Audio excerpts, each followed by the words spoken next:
Bonjour à toutes et à tous, j'espère que vous allez bien. Aujourd'hui pour cette nouvelle vidéo, on se retrouve pour le résumé du match de rugby Angleterre-Nouvelle-Zélande, Angleterre-All Blacks, la demi-finale de la Coupe du Monde de rugby 2019 au Japon. Alors on a eu le droit à du beau spectacle, du beau jeu des deux côtés. Quand on arrive en demi-finale, on arrive vraiment à des équipes costauds des deux côtés.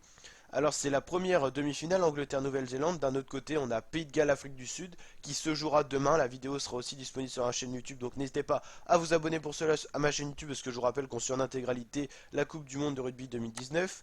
Alors, on a eu affaire aujourd'hui à une très grosse équipe anglaise qui, dès les premières minutes, avait la possession de balle et ont réussi à marquer un essai dans les 2 premières minutes du match face aux All Blacks. C'est tout simplement exceptionnel. Un essai qui a été à la suite transformé.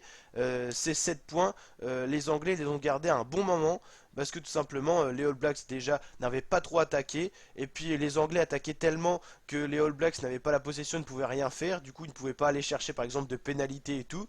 De l'autre côté, les Anglais attaquaient, mais les All Blacks se mettaient pas trop à la faute en première période.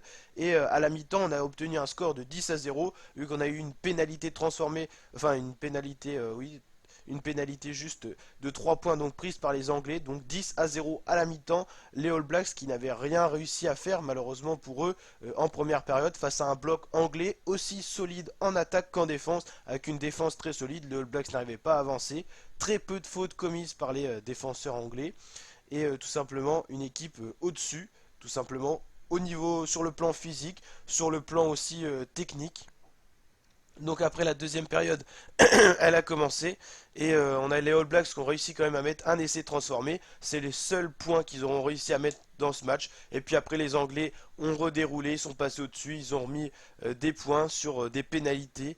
Et puis ils l'emportent donc 19-7, c'est historique. Ils sortent les All Blacks tout simplement de la Coupe du Monde. Alors que les All Blacks, je vous rappelle que les 2 dernières Coupes du Monde, c'est eux qui les ont remportées. Ils feront pas le triplé et les Anglais sont donc en finale de cette Coupe du Monde de rugby 2019. Donc n'hésitez pas à mettre votre réaction en commentaire. Pronostiquez pour vous le vainqueur possible de la Coupe du Monde. De l'autre côté, on a Pays de Galles, Afrique du Sud. C'est deux équipes très costauds. Et on va voir qui prendra le dessus donc demain. N'hésitez pas à liker la vidéo si elle vous a plu et à vous abonner à ma chaîne YouTube pour d'autres vidéos de ce genre. Allez, ciao!